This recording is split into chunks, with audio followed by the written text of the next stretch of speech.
Olá pessoal, bem-vindos ao curso de Introdução à Matemática. Meu nome é Leandro Schfaier, eu sou professor do Departamento de Engenharia Mecânica da Universidade Federal Fluminense, onde eu atuo como pesquisador no Laboratório de Termociências LaTermo. Bom, a gente vai começar agora essa aula falando da seção 2 desse notebook de matemática, que é chamada Desenvolvendo Computações. Essa seção é dividida em 3 partes, tá? Uma parte para cada aula. E a gente vai ver ao longo dessa sessão como que a gente utiliza matemática além de uma calculadora numérica. Vamos ver aqui.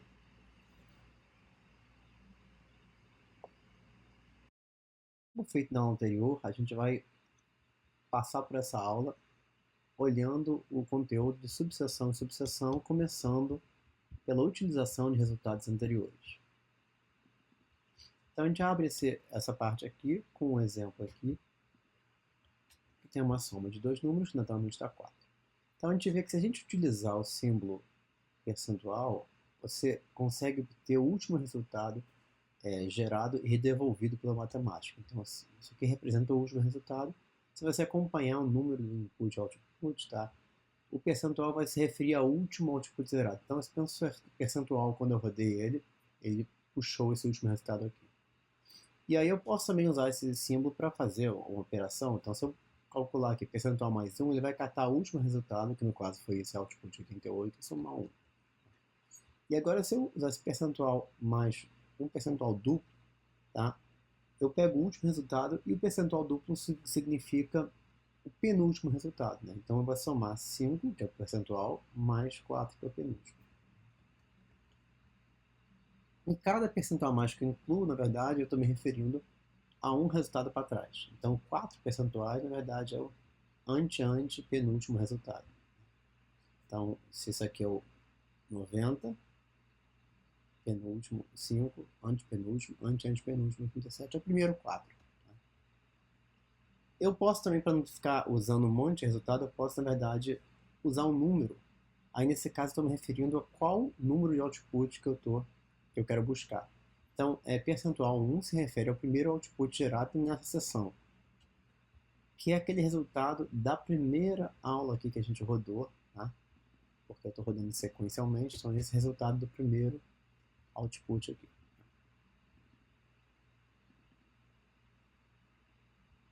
E se eu quiser também usar o terceiro, eu obtenho isso, e eu posso alternativamente usar a função out, tá? Que dá no mesmo que eu usar essa aqui, só que o percentual é mais curto.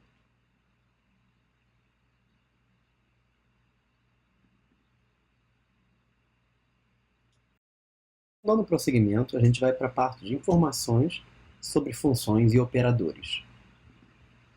Então, nessa parte, a gente vai ver simplesmente como é que a gente usa esse objeto aqui do ponto de interrogação para obter informações sobre funções e qualquer outro símbolo do matemática. Então, ao digitar ponto de interrogação em um símbolo, por exemplo, log, tá? O matemática retorna uma caixa, basicamente, com informações sobre esse símbolo. A gente mostra o que o log faz, como é que usa ele, então a opção de usar o log com um argumento só, ou a opção de usar com 2 argumentos, tá? E aí, se você quiser mais informações, você pode usar um ponto de interrogação duplo, né, 2 pontos de interrogação, e aí ele te dá essa mesma informação e te dá mais dados aqui sobre essa função. Alguns deles não são relevantes agora, mas em cursos mais avançados do matemática a gente pode ver isso. Equivalente a usar esse ponto de interrogação duplo, você tem a função information, tá? Você usa da mesma forma, mas information e o objeto que você está buscando informação. Na verdade, o ponto de interrogação simples ou duplo são formas curtas para essa função information. O símbolo ponto de interrogação não funciona só para funções, como eu falei anteriormente, você pode usar para qualquer objeto na matemática. Então, se eu quero saber para que serve esse operador, ele diz que isso aqui é uma soma, esse outro ele diz que é o operador relacional de maior que. Tá?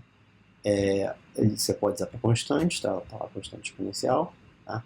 E você pode usar com a ferramenta do asterisco que pergunta, ele busca que objetos da matemática têm registrados que começam, por exemplo, aqui com EI, com E maiúsculo I, e continuam com qualquer outra coisa. Então ele mostra, na verdade, diferentes símbolos aqui. Então, se eu clicar num deles aqui, gera informação sobre esse eigenvalues aqui, o que ele faz, que é uma função para calcular autovalores, que a gente vai ver mais para frente também. Eu posso usar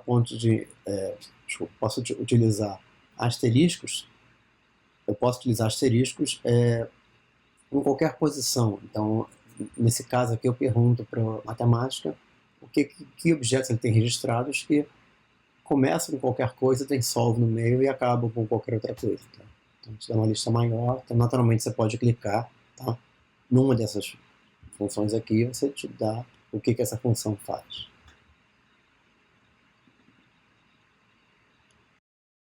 Então, dando prosseguimento, a gente vai agora para a subseção 2.3, onde a gente vai ver como fazer a atribuição de valores a variáveis.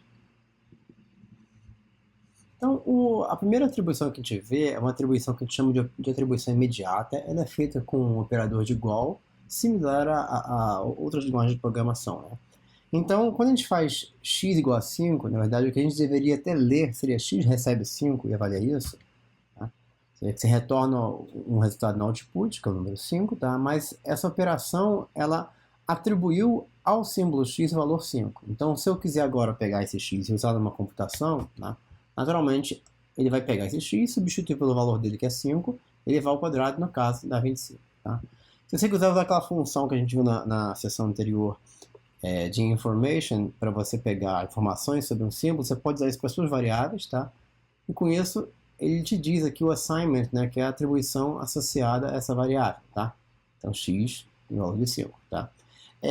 Mas a gente dá outras informações que a gente já vai ver mais à frente o que quer dizer esse global aqui, tá? Se você quiser só definição associada a x, ou definições que a gente vai ver mais para frente, que um símbolo ou função pode ter mais de uma definição, você usa a função definition e o nome da variável que você está trabalhando. Tá? Então a gente retorna que tem uma definição de x, recebe 5 associada à variável x. Tá? Se você quiser alterar o valor de x, basta você fazer a definição. Tá? Eu vou fazer aqui naturalmente, ele calcula 7 mais 6, dá 13, e atribui ao x o resultado. Tá? Então se você pede o valor de x, naturalmente isso vai dar 13. E da mesma forma, se você pergunta qual a definição associada a x, a gente diz que é uma definição, x recebe 13. Você vê que essa definição agora substituiu a anterior naturalmente. Se você quiser agora remover um valor associado a uma variável, para limpar o valor dela, você usa o operador igual ao ponto. Com isso, limpou o valor de x, tá? Você vê que ele até a coloração dele de preto voltou para azul, né? Que é a coloração que você tem quando um símbolo não tem valor atribuído. Tá? E aí, se você roda x mais 7, você vê que ele retorna o mesmo esquema. Ele só se organizou de outra forma porque ele rearruma, na verdade, o resultado de uma soma, né? Mas ele não fez nada porque esse x não tinha valor. Se você pedir agora o definition de x, ele te retorna um símbolo null, significando um conjunto vazio, como se você não tivesse nenhuma definição associada a x. Tá? Então agora vamos para outro exemplo. Tá? Se você pegar essa variável π aqui e atribuir essa variável π, o valor de π, da constante π com 40 casas decimais, tá? Você vê que ele retém nessa atribuição, né, esse valor. E se você usar agora essa variável π numa computação, tá, você vê que ele faz a conta com aquele mesmo valor com precisão de 40 dígitos que a gente fez antes. Tá? Mas a gente vai ver que o símbolo π, com P maiúsculo na matemática, é um símbolo interno à matemática, ele não consegue ser modificado. Você pode tentar fazer, né, para atribuir o valor de π com menos precisão, e aí você vê que ele dá uma mensagem de erro, né, dizendo que o símbolo, na verdade, é protegido e você não consegue modificar. Tá? E ele fornece aos puts, mas se você perguntar o valor de π, ele continua sendo aquele πzinho, o π que significa que tem um valor numérico, mas tem precisão infinita. Tá? Você pode também utilizar esse operador de atribuição para fazer múltiplas atribuições. Por exemplo, aqui você consegue atribuir o valor de 3 a y e a z ao mesmo tempo. Então ele pega o 3, atribui a y, e o resultado disso aqui atribui a z, que é 3 também. Né? Então com isso, se você usar, por exemplo, x mais y numa computação, ele vai substituir o 3 e o 3. 3 mais 3 dá 6 naturalmente. Tá? Se você perguntar também qual o definition, né, associado a cada um, usando a função definition, você vê as duas definições. Tá? A função clear, né, ele remove valores atribuídos a variáveis igual aquele operador igual a ponto, mas você consegue aplicá-la, na verdade, a mais de uma variável ao mesmo tempo. Então, com isso a gente vai limpar, com isso a gente limpa o π com P minúsculo, né, o z e o y, né, que a gente atribuiu aqui em cima, então com isso a gente removeu o valor dessas variáveis, tá? Agora passando para outra forma de atribuição, essa atribuição agora é um pouco diferente, a gente chama ela de atribuição atrasada, tá? E o operador de atribuição é dois pontos igual, tá? E ela é diferente da outra, na verdade, porque enquanto a primeira, a gente viu que é imediata, né? Ela calcula o valor do lado direito e armazena na variável, essa agora não faz isso. Então, se a gente rodar aqui, vocês vão ver o que acontece. Assim, a primeira coisa que é diferente é ele não produzir output, porque ele não calcula essa soma, ele atribuiu à variável x1 a operação dessa soma, igual a gente vai ver. A mesma coisa, se você fizer agora para a variável x2, a atribuição que a gente viu anterior, você vê que ele calcula 2 mais 2 dá 4 e atribui 4. Agora só o que acontece quando a gente pede a definition das duas. Tá? Você vê que a definição armazenada para x1 é um 2 mais 2. Ele não calculou o valor de 2 mais 2. Tá? E de forma diferente para x2, o que está armazenado é o valor 4. Tá?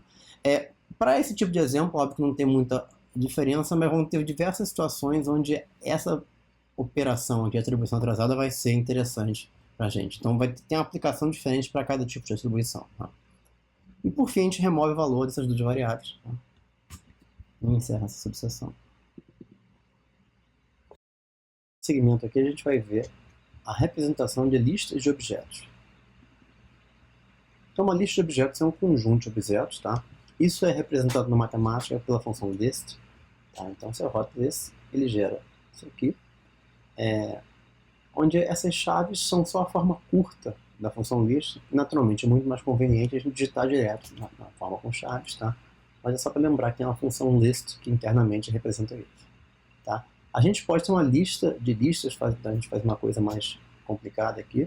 Essa aqui é uma lista que tem dois números, como os dois primeiros objetos. O segundo objeto é outra lista, que ela por si só tem dois números, e outra lista como terceiro. E a lista mais externa acaba com o número 4 no final. E o legal de listas é que você pode fazer operações em listas, tá? Essas operações em gerais são passadas para os seus elementos, né? Então, ao fazer isso aqui, eu estou calculando, pego essa lista, estou calculando o quadrado de cada elemento da lista, e depois somando 1 a cada elemento da lista. Você tem esse resultado. Né? Você pode fazer, na verdade, operações de listas com listas, aí, elas têm que ter, em geral, a mesma estrutura, então, no caso aqui, mesmo número de elementos, tá? Então, ao fazer isso, ele calcula a subtração dessa lista, menos essa, como se fosse uma subtração de dois vetores, no espaço 3D. Tá? Eu posso utilizar funções sobre lista. Então, na hora que eu calcular isso aqui, eu estou calculando o seno do último resultado, que seria esse aqui de cima, né? E depois calculando uma aproximação numérica, tá? Para isso, porque o seno de 3 e de 4 não vai dar um número, a menos que eu use o n. Então, tem isso aqui. Eu posso atribuir listas a variáveis. Então, aqui eu pego a variável VV, e atribuo essa lista aqui de 4 elementos, tá?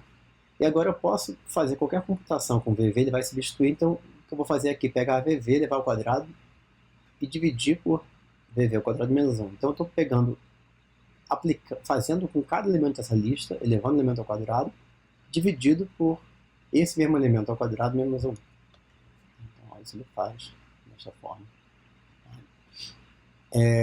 Tem a função length, basicamente ele te dá um número de elementos, tá? Ou partes de uma lista. Então essa lista naturalmente vai te dar o número 4, porque você tem 4 elementos. Tá? E por fim eu limpo o valor da variável VV para manter a boa prática aqui. Tá? E aí nota que se você calcular agora, né, o valor de length dessa variável que não tem mais valor, tá? Ele te dá 0, porque essa variável não tem parte nenhuma, não é uma lista, não é nada que tem parte.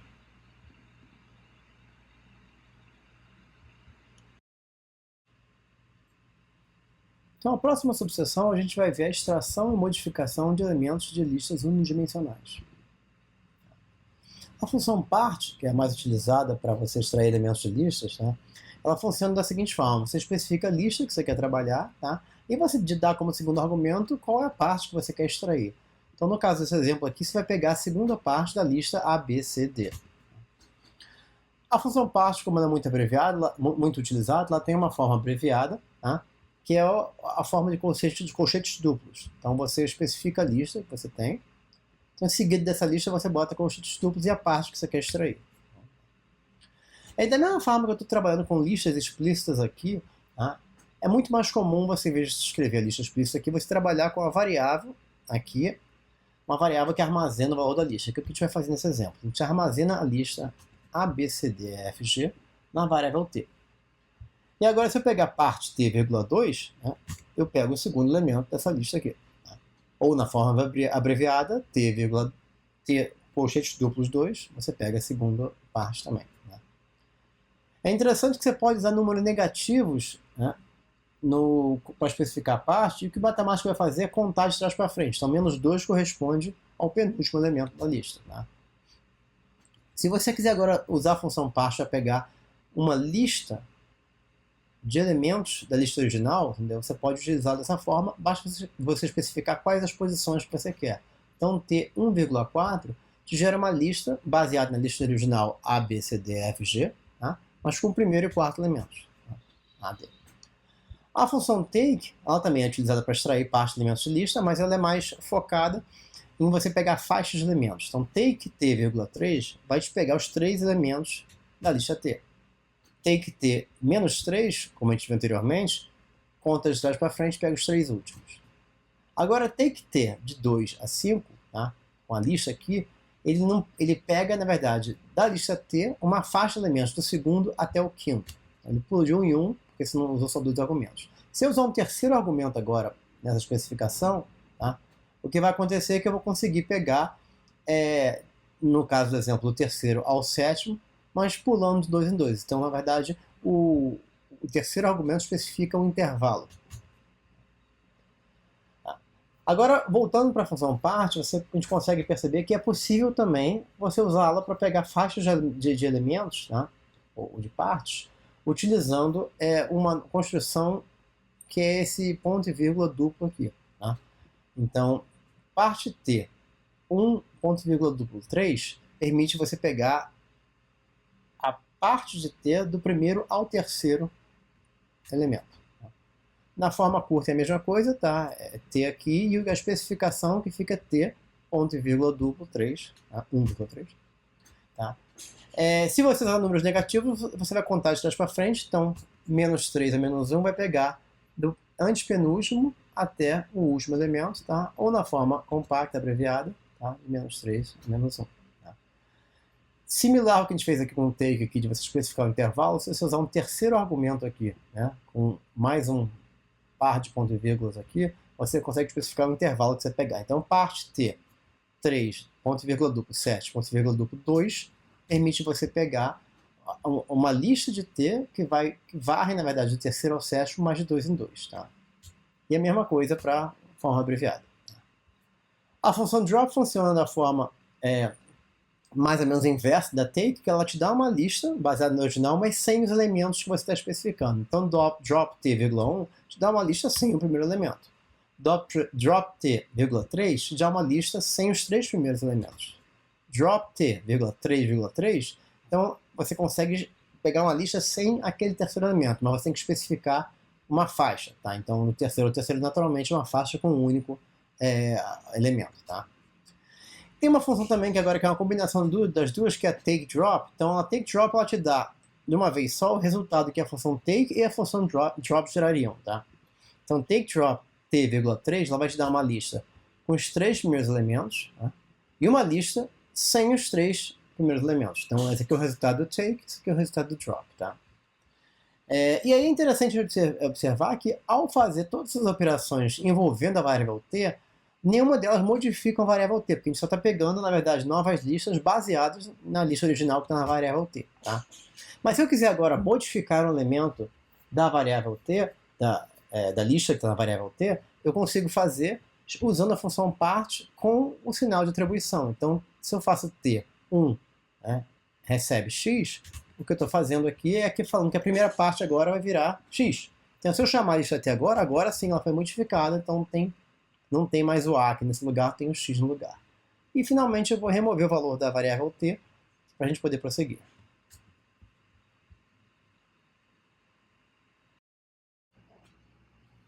Bom, e com isso a gente chega a essa última subseção dessa aula, a subseção Introdução a Contextos, que, como o nome diz, a gente vai ver o que são contextos no matemática.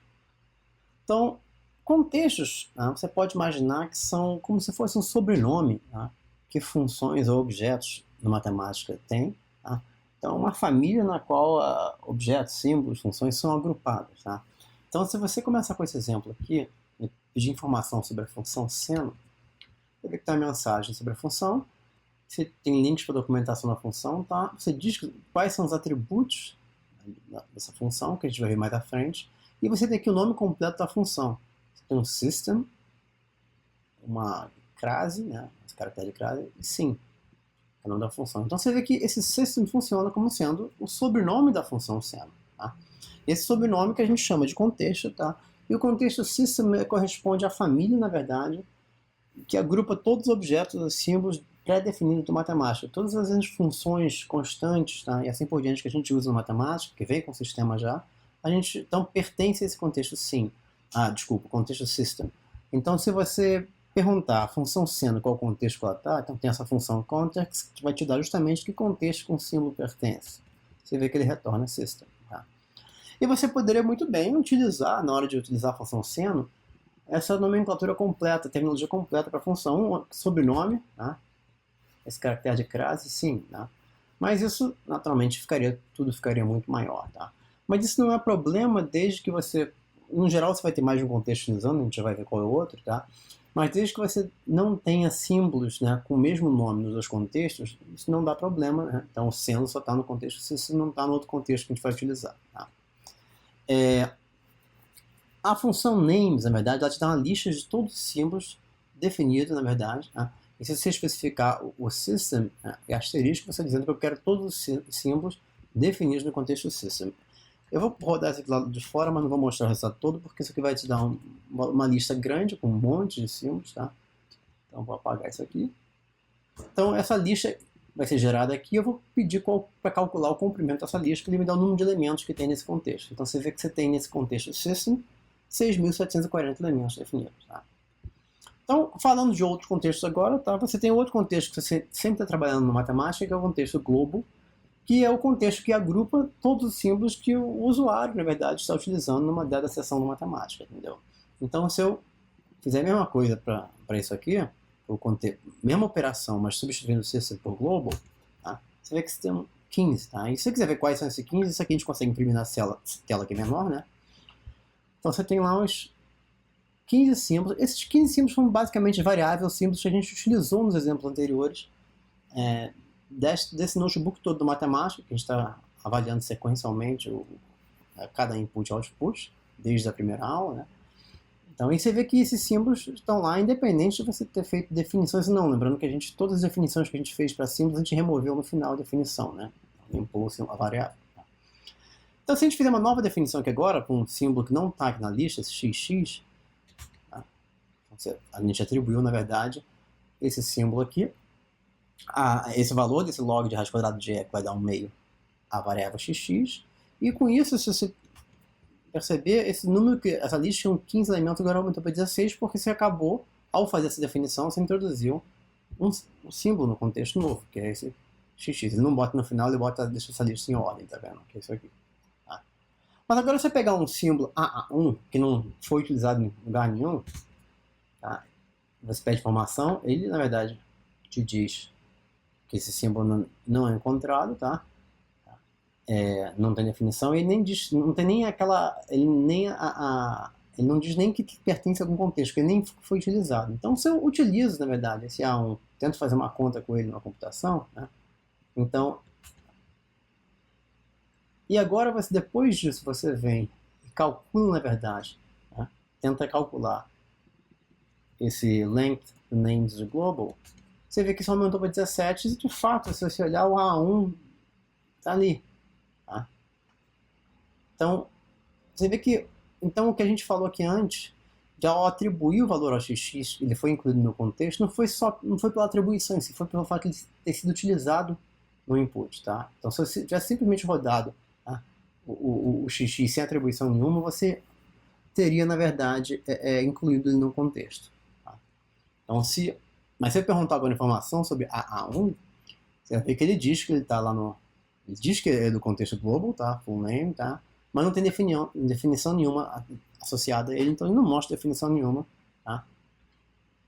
Diferente do que a gente obtém para o XX, né? pegar o XX aqui. Você vê que você tem aqui no XX a definição também, além de só dizer que ele está incluído no contexto. E como a gente viu anteriormente, né, a gente viu a função clear, tá, que a gente estava utilizando ela para remover valores de variáveis, tá, como opção àquele operador de igual ponto, tá, que você remove uma por vez. Tá. Mas muitas vezes, tem um número grande de variáveis, você, por acaso, não lembra na hora que você quer remover todas as variáveis. Tá? Então você pode fazer isso associando o function clear, na verdade, ao contexto global, tá? Da seguinte forma, entendeu? Você vai usar o clear, tá? E dizer que você quer limpar todos os símbolos do contexto global. Então, vamos, aqui já está como é que a gente faz isso. Vamos fazer esse exemplo aqui. Então, atualmente, né, tudo que a gente definiu, a gente removeu, não está entendendo a definição, então eu vou definir três, a B e A ao mesmo tempo, tá? Naturalmente, A mais B tem os dois valores 3, se eu somar vai dar 6. Se eu fizer um clear agora global, eu vou limpar todos os símbolos, tá? A e B, e se eu tentar somar A e B, você vê que ele retorna simplesmente A mais B, que ele não fez a soma, tá? Mas é interessante você ver também que o clear, na verdade, ele limpa os valores, tá, do contexto, mas ele não remove os valores do contexto global. Tanto que se você calcular o length de names global, tá, ele continua com 17. Lembrando que A e B já tinham sido utilizados antes, então por isso que não aumentou esse número de 17 em relação ao exemplo anterior. Tá? Mas você tem uma função agora, que é a função remove, que ela vai remover o símbolo de fato do contexto. Então se eu fizer remove, tá, e você pode, igual clear, usar ele com mais de um elemento. XX, A1, A e B, você removeu esses 4 símbolos, tá? Então, quando eu calcular length names global, você vai ver que isso aqui cai para 13, tá? Se você for de fato querer olhar essa lista, você vai ver que não está lá nela nem XX, nem A1, nem A, nem B, tá? E se você lembrar que o XX tinha um valor associado a ele, igual a gente vê aqui em cima, tá? A gente não limpou ele com clear, mas ao remover ele do contexto, naturalmente, ele remove o símbolo, remove o valor do símbolo também. Então, naturalmente, além de o símbolo não estar no contexto, não tem valor nenhum associado. Então, se você quiser limpar uma variável do contexto, você automaticamente está limpando o valor dela.